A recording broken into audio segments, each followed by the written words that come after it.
Hey guys, so I thought I would give you a bit of an update, what's going on with the business, where we're at, what's it about, what are we doing? And really, what's inspired me to make this video today is that we're coming up for 2 years in business. Now, I technically started the company back in September 21, but I didn't use the company until March 22. And that's when I started line marking. So it is now February the 14th, it's Valentine's Day, 6 p.m. I should be elsewhere, but here I am making a video for you guys. So I'm gonna keep it short and sharp because my wife will definitely be wondering where I am right now. Anyway, it's coming up for 2 years in 2 weeks, and let me move out of the way. That inspired me to make a video to say, hey, this is what's going on, this is where it, where it is, where we're going. And it got me thinking about it really more and more. And I've been thinking about it anyway for the last month or so. You see, I had a phone call from a guy and he wanted to know what was up with the business, what we were doing, how well we had grown. And so I got talking, and I'm quite open. I like to share with you guys what we get up to, but I never really talk about the goals and aspirations of the business, why I started it, and I never really talk about the finances and what goes well and what goes bad. And so I thought maybe I should share a bit more with you guys. So cut a long story short, we started out September 21, didn't use the company for 6 months. I started it in the March of 22 when I started trading, took on my first two staff members who were both in sales, and there was just me doing the installations. Now I was an electrician up to this point. I didn't know anything really about line marking, but I'd done facilities management. And specifically, I was an electrician for nearly 18 years, from 16 to 30, whatever I was, 33. And quite honestly, I fucking hated it. I just had enough. I hated it so much.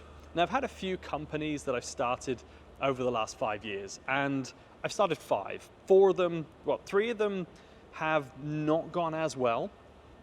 One of them, the gritting company I own, works brilliantly. I run that in partnership with another guy, John. John, been amazing to work with, and quite honestly is the only reason I'm still involved in the winter gritting side.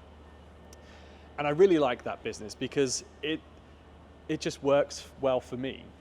But the line marking business has been different. This is something that is new to me. I had no experience of doing this and didn't really know what I was doing. So I made loads of mistakes at the beginning. Now I didn't have a great deal of money, so I sold my house. And I raised, I think, about 150,000 from my house when I sold it. My wife and I moved into rental with our 2 kids, and we plowed every penny into the business. The first year we spent £120,000 just on marketing at Google. And then obviously we had wages for the new staff. In sales, I bought some cars, or rented actually business lease on the cars. I'd got this new office space, this warehouse, all this machinery. So I'd taken out asset finance, and then I'd literally reinvested everything that came back in. So the first year in business did about £350,000, and I had a guy helping me out. And well, I had 2 guys actually over the course of that year. One of the guys still with me, Lee, who does an amazing job. You see him in most of the videos. Lee was a chef, and when he came here, he knew nothing about line marking either, same as me, and it's been amazing because he's absolutely amazing at it, and it just works so well. But of course, we make errors, we make teething problems. The other guy left. Absolute blessing because it gave us the opportunity to find more staff that's just been even better. Now, the first year we did about 350 grand, and I felt pretty good. That was a good year. We actually made a loss of about 65 grand. And I was okay with that because I'd put the money from the house in. The loss actually, it wasn't, that we'd gone into debt, in an overdraft or something like that, or loans. It was purely in the case that I'd put the money in and I hadn't been able to recover it, but I'd reinvested everything and it felt good. So second year. Now our second year ended in September, back in 23. So 6 months ago nearly is when it actually ended.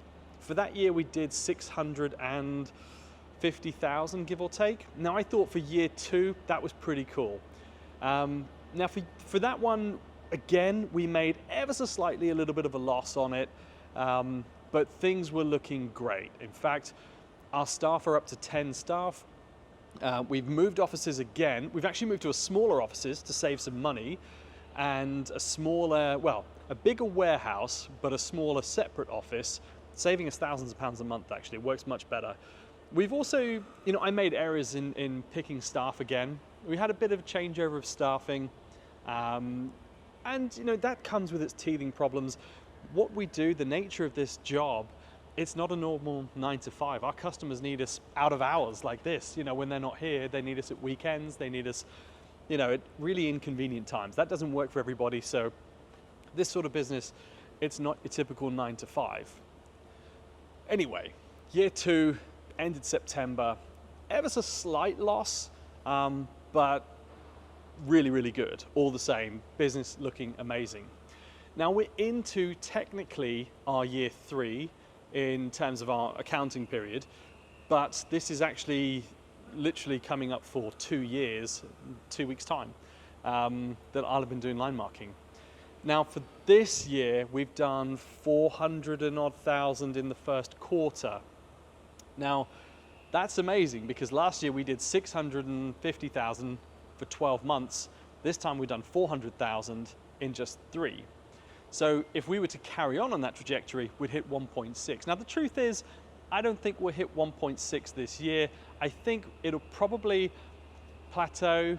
I mean, there are peaks and troughs in every trade, in every industry. Globally, there are peaks and troughs, of course. So I think it'll dip ever so slightly. We won't quite maybe hit the 1.6, but I'm aiming for 1.5. Now, that's a pretty good target for the third year, so I got hiccups. Third year in business, we'll hit maybe 1.5 million. That's my goal, hit 1.5 for the year. And don't get me wrong, it's not just about the money. I mean, being able to hit that million turnover threshold, it is a target, a barrier that you want to push through, but it's not the driving force behind it. If we hit 1.5 million pounds for the year, or 1.7, 1.8 million dollars, it'd be great. Don't get me wrong, it'd be amazing, but I'd be happy if we hit 1.2. It's a goal that I think we can achieve, and so that's what we're working towards. I don't like setting these big, hairy, audacious goals that you're just never going to hit. I like little incremental, I can hit this, I can move up, I can move up, I can move up. I like it that way because I think it's easier for me to hit and see how I'm going to hit these goals. When I see this massive, great big, we're going to hit 5 million, it's like, okay, let's get to 1, and build up and up. It's just so much easier to get these small stepping stones, I think, anyway. So that brings me back to where we are. When we first started this, I had a spray machine, and that was it. And it was car parks. It was car park line marking is what we were doing. And the only reason I was doing it is I ran a landscaping side of the business in the FM, and I thought, great, car parks fits in nicely, so does our gritting. The gritting is the only thing I kept, then took the line marking, fell in love with it. Now, I'm by no means an expert, but I love it. I have an amazing time doing it, and so do my customers generally. Don't get me wrong, there's a few people I would rather not work with again. That's another thing you get to find out about yourself. I take a lot less shit than I did 2 years ago. And it's growing, growing pains, growing strengths, I don't know, whatever you want to call it. You find out there's a few people you like, don't like, and you follow your gut and realize these are the people I will work with, these are the people I won't work with. Anyway, that's one of the main things I've learnt from running this company over the last couple of years is I know who I am better. I know how to manage the staff better, how to meet expectations from what people want, staff want, how to deal with them, how to really lead them and promote them and make them enjoy coming in. It's about culture building, and that's something that I never understood. I mean, it's not tangible, so how do you grow and change a culture? And really, it takes time and perseverance, but there's no tangible thing you can just put in place like, hey, here's some culture, we'll buy this, that, and the other, and put in a fucking beanbag and hey ho, everyone's a hippie. It's not it. It's very much how people feel. And while you can control it to a degree, It's how you make people feel. That's my opinion of it. Listening to people, talking to people, understanding and reasoning. It's how you make them feel, and in turn how they feel about coming to work, working with you. And I think that really rubs off with the customers. You know, if you're doing it just for money, the culture's just not there. But when you actually care, you start delivering more value to both your staff and inadvertently your staff to your customers. Because let's face it, I can't be there for every single customer. And even if I, you know, in the sense that I can't be there to, you know, hold their hand and tell them everything's amazing, etc., it needs to come from the staff. Actually turning up on site like this, getting on with the customer, having a great time, promoting the company in a positive but real and honest way, that's rare. And so that's the biggest learning curve, I think, or biggest takeaway I've had from the last couple of years. How to promote that culture, how to build loyal staff and a team that you love being with. Yeah, massive takeaway. Anyway, back to the point, what's the plans? I had a chat with a guy. He was asking about investment, whether I was considering, you know, in having an investor come in, could they potentially invest in the company? Where could we grow it to? And it got me thinking more about it. And I thought, okay, my target for this business within 2 years is to hit 5 million. Now, I think that's perfectly achievable. The first year, we had no brand, we had no SEO, bringing in leads. We didn't really know what we were doing with our marketing. We had a knock together website by me. Second year, we had the website made properly. We started a proper marketing campaign that I wasn't running, but a proper marketing company. We started investing in SEO, and of course, we're getting repeat custom from our customers. So all of that helped us double in size, really. Now, as we've hit into our third financial year, I think we're doubling again, if not more. And again, this comes down to branding and how we've positioned ourselves. And we were talking about it, and I said, well, I think we'll hit 1.5 for this year. I think within 2 years, though, I can achieve 5 million, because as we've grown, at first we were dealing nationwide. Then we decided to really focus in year 2 and say, no, I don't want to travel. I want to keep this local. So we do North London to, say, Birmingham. Now, we're only serving a small portion of the UK. We do have a couple of customers like Cala Gas, for example. We service nationwide for them. There are 50, 60 sites we're looking after, and we've got a plan in place to do every single one of their sites with new line markings. So for customers like that, we travel nationwide. But it's, you know, there's only a few we offer that to. Most of the time, I'd rather turn the work down. That's another important thing. I walk away from jobs now, and I will happily turn down a customer if I don't think they're right. Now, I still get it wrong. We had a customer in December that came to us just gone. We had agreed to do an indoor job. I wasn't comfortable with it, didn't like the feel I got from this guy. Anyway, we've gone ahead, done the job. Wouldn't you know it, they don't want to pay the bill. And that's part and parcel of growing. Previously, I would have been really emotional about it. I'd have thought, this guy's a dickhead. Now, it's different. It's like, okay, this happens. I'm going to take you to court, job done. And you just, you know, we go to our lawyers, we file a court summons, we take him to court, problem solved. It's taking that emotion out of it, because it's not really about the money. Don't get me wrong that it hurts when you don't get paid, but it's not the driving force for me doing line marking. And so I don't feel as emotional as I did when I first started. Now it's about, okay, I've made the mistake by working with you, that's on me. You've made the mistake thinking I'm going to be a pushover, that part's on you. So we go to court, and so it goes on. And that happens in business. You've got to be prepared to do it. Don't get emotional about it. You're going to meet dickheads everywhere. Deal with them very hard, very fast. Get a lawyer. That's what I do. So back to the investment side. He was asking me, if I'm going to hit this 5 million, how am I going to get there? Am I going to need a backer? Can they back in? How much investment are we looking for? What would we do with the money? Where would we put it? I said, like, the problem is I made a lot of mistakes hiring pretty quick.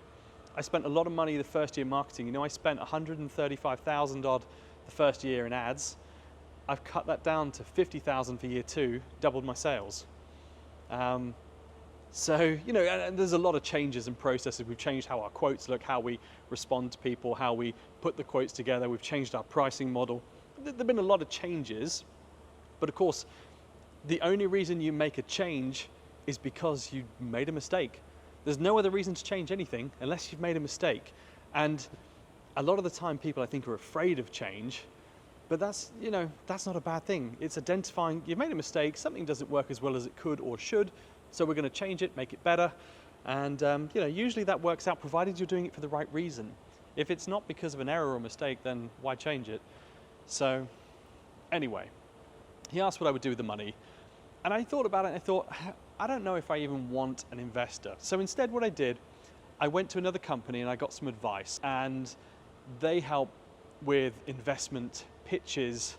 And it's something I considered. Do I want an investor in this company? What would that look like? What would the benefit be?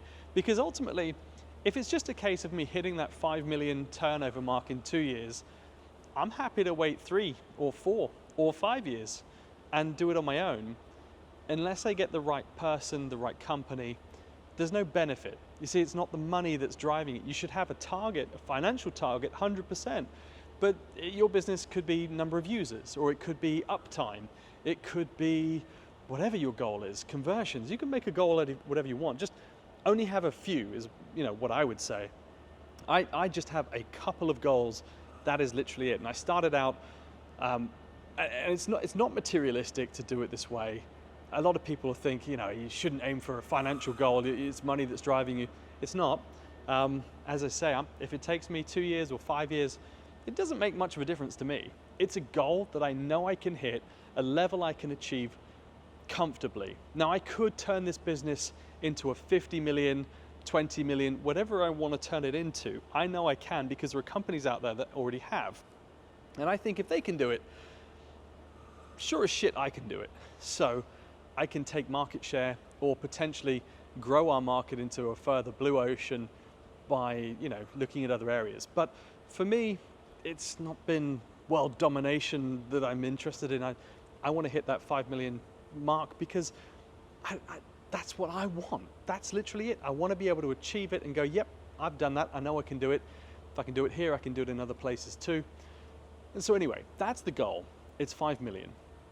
And that's where I want this company to be within 2 years. Now, I think I can get there without a backer, but it would be a lot easier with a backer. And that's really been the consideration of what I do with the company. I was talking to my wife about it and I said, what do you think my strengths are, weaknesses are? And of course, she's nice, except for tonight. She's going to be pissed off because it's gone 6. But she was like, oh, you're really creative and great at problem solving and you come up with great ideas to do this, that, and the other. And I thought, okay, yeah, but what I wanted was something tangible, like a practical thing that I could say, great, that's my selling point. Maybe that is, and I didn't want it, I wanted something different, I don't know. But anyway, that sort of got me on thinking about investment. I thought, what do I want from an investor? Because although I want to hit this, say, 5 million target, for the next year, I'm happy hitting the 1.5, step by step. And when you talk to other people about investment, they're like, if you're not 10xing, then you're basically not moving. You've got to be 10xing constantly. Your company needs to be hitting 5 million, then 10, then 20. And I'm thinking, yeah, okay, the financial target's important, but it isn't going to rule me. And what I like at the minute is that if I don't like someone or a customer or I have a bad feeling, I walk away. And usually, I don't regret it. I never regret it. I'm happy to walk away from a deal. But I sometimes take deals like this one at Christmas and I had this bad feeling and I thought, I don't know, it's a lot of money, let's do it. But it didn't work out, obviously. And it's those little things you do for the money and you think, this is shit. It cost me more money than we charged, by the way. I lost money on it and I still haven't been paid. Now I'm taking them to court. And even if they pay the full bill, I still lose money. I just lose a little bit less money. So what I'm sort of going on to say is that having an investor, my concern is that they're going to say, well, we want to hit this 5 million. We're going to take every deal that comes through. And we're just going to say, nope, you follow the rules, you do this, that, and the other, and blah, blah, blah. And I just thought, yeah, I don't want to do that. I kind of, at the end of the day, I'm very much the CEO of this business and decide which way we go, what we do, and how we do it. Because without the direction I've given it so far, there wouldn't even be a business. And so that was really my concern. And it was stupid because no one said to me, that's how it's going to work. I guess it's that negative bias that we all come up with in our own minds and we go, yeah, the worst thing's going to happen. And I just thought, no, I'm not having somebody tell me how I'm going to take every deal and how I'm going to have to hit this milestone and that milestone, and we're going to hit there in 12 months, or you know, we're going to hit 24. You've got to take every deal. And anyway, point is, it made me think about it. Is it worth getting an investor in your company? And I think at some point it is. Now that could be staff. You know, you could give equity to your own staff. It's something I considered as well. And you could take outside investment, provided it's more than just cash, because no one needs just money. You know, there's no point in me saying, buy a percentage and, you know, I want £500,000 up front or whatever, make it up and I'll give you, 10% or 100% or 50% of the company or whatever. Like, for what? What do we need the money for? What do we get? Just to hit a financial goal quicker? And then what? I don't want a 10x it yet. I'm not ready yet. I'm loving the journey. And so taking investment isn't really just about the money. What you want is somebody that helps you build a better business that's going to be there for longer. That's my goal with it. So I was thinking, do we go for investment? And anyway, as I said, I was talking to this company. They help build pitches for it. It's something I'm still considering. And at the minute, I love where the company's at. I love that, I own all of it. And it's not that I'm worried about giving up a share, but I'm really comfortable where it is. And I think, as I say, because it's not really about the money, it's about finding the right investor. It's something I'm considering for year 3, putting together a pitch for investment, and then we can also look to push that out. And if we get interest from it, great. If we don't, then that's absolutely fine as well. But it's something just to consider and really go from there, to be honest. So that's the plan for the 3rd year on it. And then we'll decide from there what that investment looks like and whether or not it's worthwhile, and really we can go from there. So that's pretty much an update for where we're at to. At the minute, we are just finishing off a line marking project, so hence in the warehouse. This is some of our brand new lines you can see just down here. This area behind me is still got to be prepped and installed. And I am going to go meet my wife because it's Valentine's Day or night. And yeah, it's like an hour's drive to get home. Before I do jump off, I realize I've been running this for like 20 something minutes. I'll just show you what it looks like. And this is the point. This is what I love, right? So I love line marking so freaking much. And it is the most boring business you could ever imagine. It's fucking dull. It's paint on the floor. And our job literally involves watching the paint dry. It's crazy, but I fucking love it. This is what we're up to at the minute. So the guys here, we're painting in some walkways. As you can see along here, we've got the gray areas going in down this side. This side's just been prepped, that you can see just along here. So we've got the grinders and the shot blasters prepping all of the ground. And then we are painting the gray walkways. So it'll look like all of this when it's all finished. This stuff hasn't been prepared. This is the old lines that we're taking out. And then this is the gray infill area. And then this will butt up to the blue walkways that were installed a week or so ago. And yeah, whole thing will tie in really nicely. It's quite a big project, this one. The walkways go all the way around the building. Awful lot to install. And a lot of prep work to still go in. So, and here's the blue walkways. So you can see these going in. This is the 2nd coat down, I believe, on these ones. So we'll tape this out, do the yellow edges afterwards once it's all dried. So we'll peel up this tape that you see down here, and then the yellow we'll tape out again on top of the grey, on top of the blue. The yellow will go down the middle, and that'll give us the yellow defining edges that you can see along the walkway just over here.